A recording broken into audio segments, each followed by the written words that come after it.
হরে কৃষ্ণ। শ্রী ভক্তবৃন্দে শ্রীচরণ তল অনন্ত কোটি প্রণাম জানিয়ে শুরু করি আজকের আলোচনা বিষয়।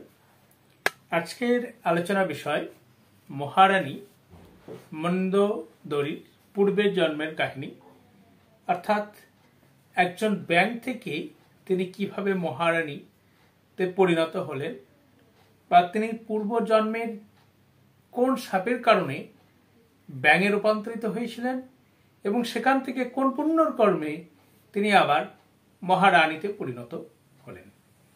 তো এই কাহিনীটি আমাদের জানতে গেলে যে গ্রন্থকে আশ্রয় করতে হয় সেটি হচ্ছে উত্তর রামায়ণ গ্রন্থ। এই গ্রন্থটিকে আশ্রয় করলে আমরা এর কাহিনী আমরা জানতে পারব। তো এই যে রামায়ণে রাবণের পত্নী ছিলেন মন্দোদরী। তার সতীব্রতা, পতিব্রতা, দয়াশীলতা, ন্যায় ধর্মের কথা আমরা সকলেই শুনেছি। তার পিতার নাম যদি আমরা জানতে চাই তাহলে আমরা জানব তিনি পালিত কন্যা ছিলেন। তিনি কার কাছে পালিত ছিলেন? না, মায়াসুরের পিতার নাম ছিল কাশ্যপ, অর্থাৎ কাশ্যপ পুত্র মায়াসুর এবং হেমা অপ্সরার পালিত কন্যা ছিলেন। না, কিভাবে পালিত কন্যা হলেন সেটা আমরা একটুখানি জানি, তাহলে বুঝতে পারবো যে কেন তিনি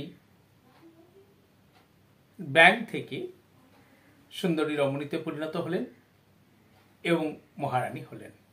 তা এই যে কাশ্যপ পুত্র মায়াসুর এবং হেমা, তার দুটি পুত্র ছিল।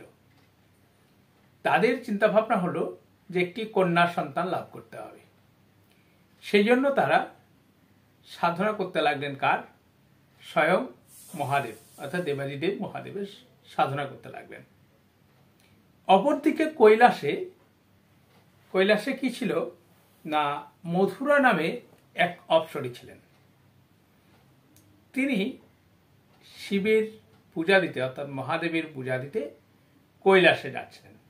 সেই সময় দেবী পার্বতী কিন্তু ছিলেন না এবং মহাদেব এই অপ্সরার প্রতি আকৃষ্ট হয়ে পড়েন এবং রতিক্রিয়া করেন। কিছুক্ষণ পর যখন দেবী পার্বতী ফিরে আসেন, তিনি এসে দেখলেন এই যে মধুরা অপ্সরা, তার স্তনে শিবের ভস্ম লেগে আছে। সঙ্গে সঙ্গে তিনি তাকে অভিশাপ দিলেন, এই কর্মের জন্য তোমাকে 12 বছরের জন্য ব্যাঙ হয়ে থাকতে হবে। 12 বছরের জন্য ব্যাঙ হয়ে থাকতে হবে। তখন মহাদেব আশ্বস্ত করেন যে অপ্সরা মধুরা, তোমার চিন্তার কোনো কারণ নেই। 12 বছর পর তুমি এক সুন্দর রমণীতে পরিণত হবে এবং তোমার বিবাহ হবে এক শূরবীর যোদ্ধার সঙ্গে। এবার বলার সঙ্গে সঙ্গেই তিনি কুয়োতে পতিত হলেন ব্যাঙ হয়ে।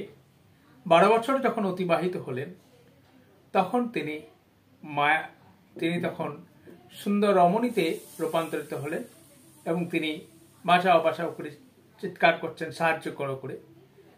আর এই কুয়োর পাশেই তপস্যা করছিলেন কে? না, তার পিতা। কে?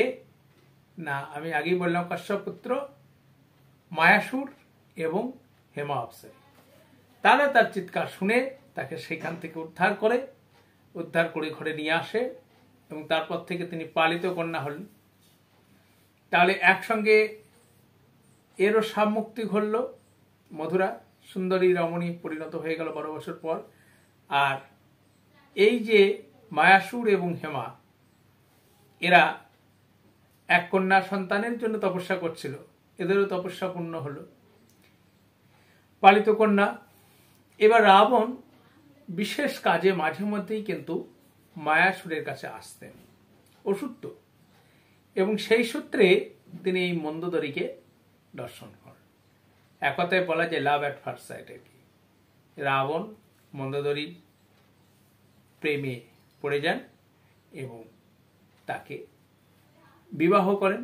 এবং আপনারা জানেন রাবণ ও মন্দোদরীর মিলনে 3টি পুত্র সন্তান লাভ করেছিলেন। এবং রামায়ণে এর আরও সবিস্তারে বর্ণনা করা রয়েছে। তাহলে আপনারা বুঝতে পারলেন যে কোন কারণের জন্য তিনি সামান্য একজন ব্যাঙ থেকে মহারানীতে পরিণত হলেন। তাহলে আসলে তিনি ছিলেন অপ্সরা মধুরা, সেখান থেকে পার্বতীর অভিশাপে ব্যাঙ, এবং সেখান থেকে শিবের আশীর্বাদে তিনি সুন্দর রমণী এবং তার বরদানের ফলে তিনি একজন বীর যোদ্ধা। রাবণের মতো বীর যোদ্ধা পৃথিবীতে কেউ ছিল না, আর থাকবে বলে জানাও নেই। হ্যাঁ, রাবণের কাহিনী আপনারা যদি জানেন, যদি শোনেন, সে তার ক্ষমতা যদি জানতে চান, তাহলে তার পূর্ব জন্মের কাহিনী একটুখানি আপনাদের শ্রবণ করতে হবে, তাহলে বুঝতে পারবেন রাবণ কেন এত পরাক্রমী বীর ছিলেন। তো শোনাবো আপনাদেরকে, সময়ের সাথে সাথে সবগুলোই শোনাবো। একদিন রাবণের কাহিনী আপনাদেরকে শোনাবো, চিন্তা নেই।